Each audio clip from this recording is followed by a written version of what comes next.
Hello students, welcome to Haldar academy online platform. আজকে আমরা পড়ছি ক্লাস 12-এর থার্ড সেমিস্টারের একটি গল্প আদরিণী।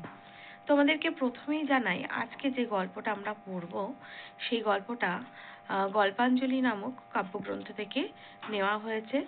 প্রভাত কুমার মুখোপাধ্যায় এই যে গল্পটা লিখেছেন আদরিণী, এটা সাধারণত মানুষের সঙ্গে পশু পাখির বা যে অবিচ্ছেদ্য একটা সম্পর্ক, সেই সম্পর্কের উপর ভিত্তি করেই কিন্তু গোটা গল্পটা লেখা হয়েছে।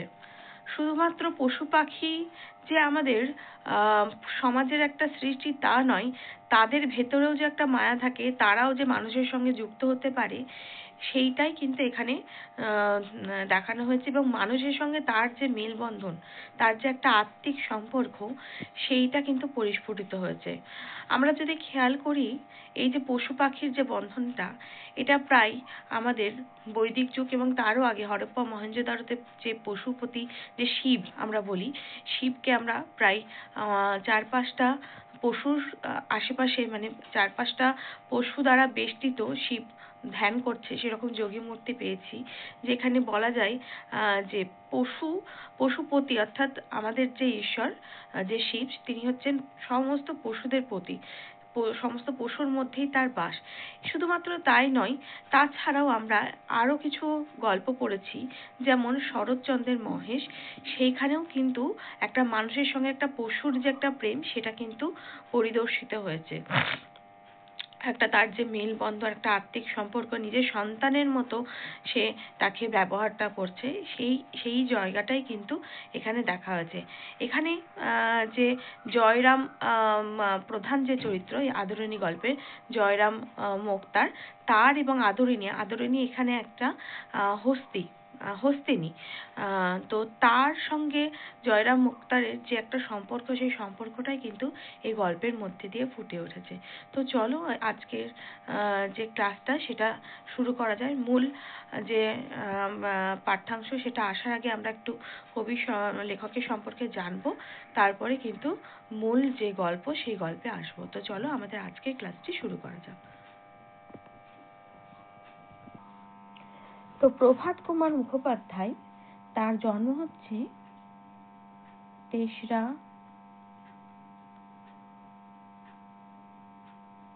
ফেব্রুয়ারি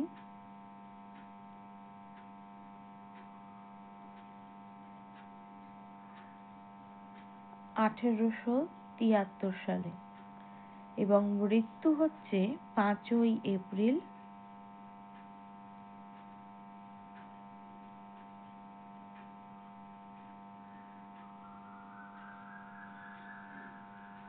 1932 সালে। প্রভাত কুমার মুখোপাধ্যায়ের আদরিণী যে গল্পটা, সেটা নবযুগ পত্রিকাতে প্রকাশিত হয়।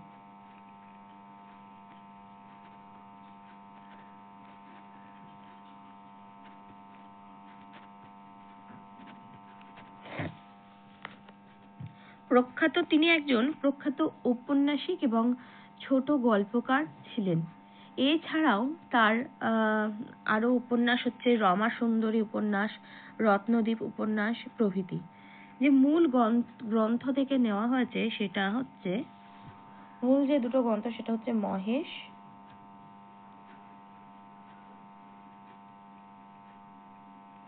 ও আদরিণী।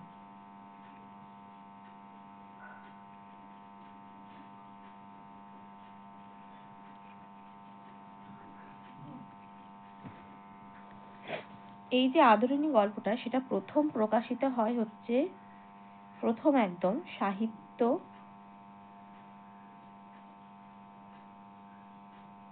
পত্রিকায়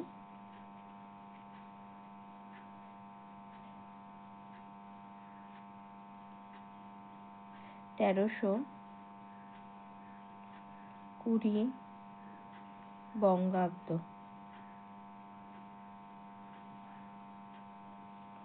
বঙ্গাব্দের হচ্ছে ভাদ্র সংখ্যাতে।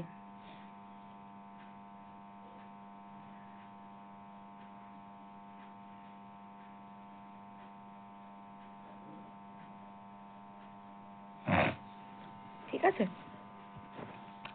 তো তো বলি জয়রাম যে মুখোপাধ্যায় তিনি একজন মোক্তার ছিলেন। মোক্তার কাকে বলা হয়? উকিলের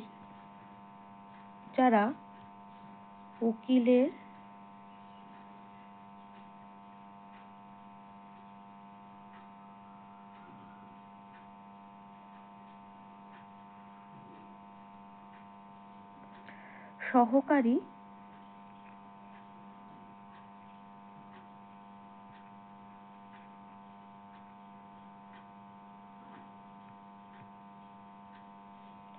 উকিল হিসেবে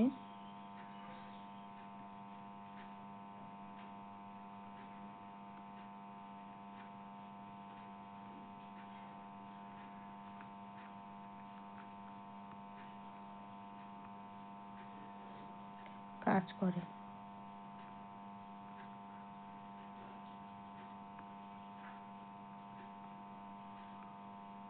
তাদেরকে মোক্তার বলা হয়। ঠিক আছে, তো দেখো মূল গল্পে এবার আমরা আসি। বলেছে পাড়ার নগেন ডাক্তার ও জুনিয়র উকিল কুঞ্জবিহারী বাবু বিকালে পান চিবাইতে হাতের খড়ি দুলাইতে জয়রাম মোক্তারের নিকট আসিয়া বলিলেন, তাহাদের দুটো নাম আমরা এখানে জানতে পারলাম। পাড়ার যে ডাক্তার সেটা হচ্ছে নগেন এবং জুনিয়র উকিল বাবু তার নাম হচ্ছে কুঞ্জবিহারী বাবু। তারা কখন এসেছিল না বিকাল বেলায় পান চিবাতে এসেছিল এবং হাতের ছড়ি দুলাইতে জয়রাম মুক্তারের কাছে আসলো এবং কি বলল যে মুখুজ্জে মশাই, পীরগঞ্জের বাবুদের বাড়ি থেকে আমরা নিমন্ত্রণ পেয়েছি।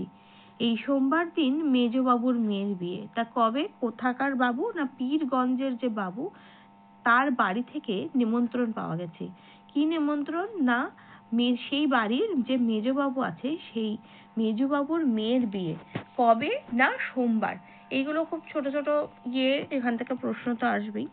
শুনছি নাকি ভারী ধুমধাম হবে, মানে তার বিয়েতে একটা নাম করা একটা বাড়ি এবং সেই বাড়ির মেজবাবুর মেয়ে বিয়ে হচ্ছে, সুতরাং ধুমধাম তো হবেই। কি কি ধুমধাম হবে তার মধ্যে? তারপরে বলছে দেখো বেনারস থেকে এটা বাই হবে। হ্যাঁ, এখানে স্পষ্ট আসেনি। বেনারস থেকে বাই আসছে, কলকাতা থেকে খেমটা আসছে। বাই অর্থাৎ বেনারসের যে একটা আমোদ প্রমোদের একটা বন্দোবস্ত সেটা, এবং খেমটা হচ্ছে এক ধরনের তাল বা সঙ্গীত। আমি এখানে একটু লিখি, খেমটাটা হচ্ছে সঙ্গীতের একটি বিশেষ তাল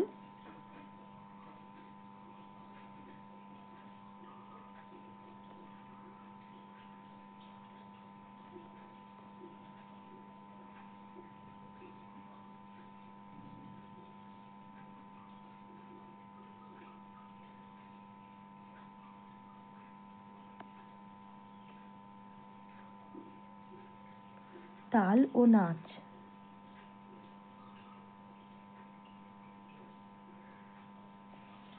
এক সময় ধনী এবং জমিদারদের বাড়িতে আমোদ প্রমোদের জন্য এটি প্রচলিত ছিল। এটি উত্তর ভারতীয় বাইজি নাচের একটি হীন বিকল্প হিসেবেও কিন্তু পরিচিত। এই খেমটা যেটা, তার কথা বলা হচ্ছে। তো আমরা দেখতে পাচ্ছি বেনারস থেকে কি আসছে? বাই আসছে এবং কলকাতা থেকে খেমটা আসছে। আপনি নিমন্ত্রণ পেয়েছেন কি? তখন মোক্তার মশাইকে জিজ্ঞাসা করা হচ্ছে, জয়রাম মোক্তারকে, আপনি কি নিমন্ত্রণ পেয়েছেন?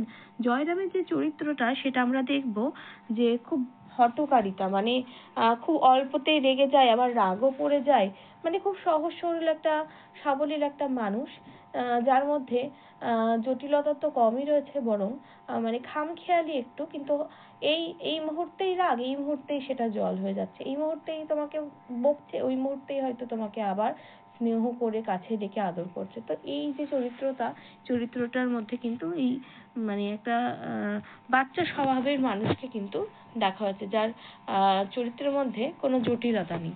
তো পাড়ার সকলে ডাক্তার এবং উকিল বাবু এসে কিন্তু জয়রাম মোক্তারকে জিজ্ঞেস করছে যে আপনার কি এই বিয়ে বাড়িতে নিমন্ত্রণ আছে? তো আমরা এবার দেখব মোক্তার মশাই তাহার বৈঠকখানার বারান্দার বেঞ্চিতে বসিয়া হুঁকা হাতে হুঁকো হাতে করিয়া তামাক খাইতেছিলেন। অর্থাৎ বলছে মুক্তার মশাই কি করেছেন, কোথায় বসে আছে, বৈঠকখানার যে বারান্দা, সেই বারান্দার বেঞ্চিতে বসে বসে কি হচ্ছে না, হুঁকা হাতে করে তামাক খাইছিল। আগন্তুকের এই প্রশ্ন শুনিয়া হুঁকাটি নামাইয়া ধরিয়া একটু উত্তেজিত স্বরেই বলিলেন, কিরকম? অর্থাৎ আগন্তুক হঠাৎ করে এই দুজন আগন্তুকের প্রশ্ন শুনে সে একটু অবাক হলো এবং উত্তেজিত হলো এবং জিজ্ঞেস করলো, উত্তেজিত হয়ে বলল যে কিরকম, আমি নেমন্ত্রণ পাবো না, কিরকম মানে? অর্থাৎ তোমাদের সকলকে নিমন্ত্রণ করেছে, আমাকে নিমন্ত্রণ করবে না, সেই রকম একটা আশা রাখছে। তো তাই জিজ্ঞেস করছে যে তোমরা সবাই নিমন্ত্রণ পাচ্ছ, আমি নিমন্ত্রণ পাবে না, সেটা কি হয়? সেটা কিরকম জানো? আমি আজ 20 বছর ধরে তাদের এস্টেটের বাধা মুক্তার। অর্থাৎ তিনি তখন নিজের সঙ্গে তাদের যে একটা বন্ডিং আছে, সেই বন্ডিং এর কথা কিন্তু তুলে ধরছেন যে ওই যে মেজবাবু যার মেয়ের বিয়ে, তার সঙ্গে আমাদের যে গল্পের প্রধান চরিত্র জয়রাম মুক্তার, তার সঙ্গে কিন্তু 20 বছরের বাঁধা ধরা মুক্তার, তোমাদেরকে যেটা বললাম, মানে উকিলের সহকারী উকিল হিসেবে যারা কাজ করে তারা কিন্তু মুক্তার হয় এবং তিনি কিন্তু তাদের ওরকম মানে বাঁধা ধরা একদম পরিবার হয়ে যায়। যেরকম ডাক্তার আমাদের বারবার দেখাতে দেখাতে একই ডাক্তারের কাছে প্রায় যেতে যেতে ডাক্তারবাবু আমাদের প্রায় পরিবারের হয়ে যায়, সেরকমই বোঝাতে চাইছে যে তার সঙ্গে একটা অটুট সম্পর্ক রয়েছে, একটা যেন পারিবারিক সম্পর্কে বেঁধে গেছে এতদিনের সম্পর্কের ফলে। তাই 20 বছর ধরে তাদের বাঁধা ধরা মুক্তার হয়ে আছে, আমাকে বাদ দিয়ে তারা তোমাদের নিমন্ত্রণ করবেন, এইটি কি সম্ভব মনে করো? অর্থাৎ আমাকে বাদ দিয়ে তোমাদেরকে নিমন্ত্রণ করবে, কথাটার মধ্যে দিয়ে তিনি তার গুরুত্বটা বোঝাচ্ছেন যে তোমাদের থেকেও কিন্তু আমি তার কাছে বেশি গুরুত্বপূর্ণ একজন মানুষ। সুতরাং আমার কথা না রেখে, মানে আমাকে বাদ দিয়ে তোমাদের সাথে যদিও অতটা ভালো সম্পর্ক নেই, তোমাদেরকে যদি নিমন্ত্রণ করে আমাকে তো তার আগেও করবে। মানে তিনি তার নিজের গুরুত্বটার উপর চাপ দিয়ে কিন্তু এই কথাটি বলেছেন। অর্থাৎ আগন্তুকের যে প্রশ্ন, সেই প্রশ্নতে একটু হলেও তার মেজাজটা একটু হলেও গরম হয়ে গেছে, তো তিনি তাই এরকম একটা প্রত্যুত্তর কিন্তু তার আগন্তুককে দিচ্ছেন। তারপরে দেখো বলছে, জয়রাম মুখোপাধ্যায়কে ইহারা বেশ চিনতেন, সকলেই চিনে। মানে জয়রাম মুখোপাধ্যায়ের এমন একটা নাম হয়ে গেছে যে সকলে, পাড়া প্রতিবেশী থেকে তার একটা এমন নাম ডাক যে প্রায় মানুষই তাকে চেনে। অতি অল্প কারণে তাহার তীব্র অভিমান উপস্থিত হয়, অথচ হৃদয়খানি স্নেহে বন্ধু বাৎসল্যে কুসুমের মতো কোমল। অর্থাৎ তারা জানতেন যে জয়রাম মুখোপাধ্যায় আর যাই করুক না কেন, তিনি কিন্তু একটু খামখেয়ালি আছেন। অর্থাৎ তাকে চট করে রাগিয়েও দেওয়া যায়, আবার পরক্ষণে তাকে কিন্তু তার কাছ থেকে স্নেহ পাওয়া যায়, একদম কোমল, মানে কুসুমের মতো কোমল বন্ধু বাৎসল্য। অর্থাৎ মানে বন্ধু এবং তার যে বাৎসল্যর মধ্যে যে মানে একটা ছেলে মানুষের ব্যাপার, সেই ছেলে মানুষের ব্যাপার কিন্তু জয়রাম মুখোপাধ্যায়ের মধ্যে লক্ষ্য করা যায়। তিনি বাইরে থেকে যতটাই অভিমান করে বা রুড ব্যবহার করে দেখান, ভেতরে কিন্তু তার মধ্যে একটা সুপ্ত বাচ্চা রয়েছে, একটা স্নেহ, একটা ভালোবাসার ছোঁয়া রয়েছে। তারপর বলছে, ইহা যে তাহার সঙ্গে কিছুদিনও ব্যবহার করিয়াছে সে জানিয়াছে। অর্থাৎ তার সঙ্গে যারা বেশ কিছুদিন ধরে যা জানাশোনা আছে, পরিচয় আছে, কথাবার্তা আছে, তারা কিন্তু সকলেই তার এই আচরণ সম্পর্কে অবগত। উকিলবাবু তাড়াতাড়ি বলিলেন, না না, সে কথা নয়, আপনি রাগ করলেন মুখুজ্যেমশাই। অর্থাৎ তার কথা শুনে উকিলবাবুর কিন্তু মনে হয়েছে যে সে অভিমান করেছে, যে আপনাকে নেমন্তন্ন করেছে, এই প্রশ্নটা করাটাই তাদের ঠিক হয়নি। তাকে কতটা গুরুত্বহীন ভাবে এই প্রশ্নটা করা হয়েছে, তার জন্য কিন্তু সে অভিমান করেছে এবং রাগও করেছে। তাই উকিলবাবু বলছেন যে না না, সে কথা নয়, আপনাকে আমি রাগের কথা কিছু বলিনি। তাকে কিন্তু এবার মানাচ্ছে। আপনি রাগ করলেন মুখুজ্যেমশাই? অর্থাৎ আপনি আমার কথাটাই অত্যন্ত ব্যথিত হলেন, রাগ করলেন? আমি কি সেই ভেবে বলেছি? অর্থাৎ আমি কি আপনাকে মানে অবজ্ঞা করে আপনাকে নেমন্তন্ন করবে না বলে কি এই কথা বলেছি? একদমই নয়। অর্থাৎ তারা এবার মানে মুখুজ্যেম মশাইকে বা ইয়েকে জয়রাম মুখোপাধ্যায়কে কিন্তু বোঝাতে চাইছেন। এই জেলার মধ্যে এমন কে বিষয় লোক আছে যে আপনার কাছে উপকৃত নয়? অর্থাৎ সে কিন্তু এবার মুখুজ্যেম মশাইয়ের কি করছে না, গুণগান গাইছে। কি বলছে? এই এই যে এলাকা রয়েছে, এই এলাকাতে এমন কোনো লোক নেই যে আপনার উপকার পায়নি। অর্থাৎ তিনি এতটাই উপকারী যে তিনি সমস্ত মানুষের কিন্তু পাশে গিয়ে দাঁড়ান। আপনার খাতির না করে, অর্থাৎ আপনাকে কোনো না করে, খাতির না করে, সেরকম কি আছে? কার এত দুঃসাহস আছে যে আপনাকে এরকম কাজটি করবে? আপনার সঙ্গে কোনোদিনই কেউ করতে পারে না। আমাদের জিজ্ঞাসা করার তাৎপর্য এই ছিল যে আপনি সেদিন পীরগঞ্জে যাবেন কি? অর্থাৎ সে, উকিলবাবু তাকে প্রশ্ন করছে যে আপনি কি পীরগঞ্জে যাবেন? এই প্রশ্নটা করার জন্যই কিন্তু আমরা এসেছিলাম। এবার আমরা তো জানি না গোটা বিষয়টা। এবার আপনি যাবেন কি যাবেন না সেই সম্পর্কে আমরা অবগত নই। তাই আপনার যে সেই যাওয়াটা নিশ্চিত করার জন্যই আপনার কাছে এসেছি এবং সেটা জানতে চেয়েছি। আপনি যদি বলেন যে আপনি সেদিন যাচ্ছেন কিনা, তবে আমরা এই বিষয়টি সম্পর্কে অবগত হই এবং জানতে পারি। এই প্রশ্নটা নিয়ে কিন্তু উকিলবাবু আমাদের এই গল্পের যে মূল চরিত্র জয়রাম মুখোপাধ্যায়ের কাছে এসেছেন। দেখতে পাচ্ছি এখানে জয়রাম মুখোপাধ্যায়ের যে চরিত্রটা, সেই চরিত্রটা কখনো রাগ, কখনো মেজাজি, কখনো আবার খুব কোমল। আমরা এতদূর অবধি দেখলাম যে তার একটা মেজাজি ভাব কিন্তু সে তার আগন্তুক উকিল এবং ডাক্তারের মধ্যে দেখাচ্ছে। পরেক্ষণে দেখবো সে ঠান্ডা হয়ে গেছে। তো আজকের ক্লাসটা আমি এখানেই শেষ করছি। এর পরের অংশটুকুনি থেকে আমরা পরের ক্লাসে পড়বো।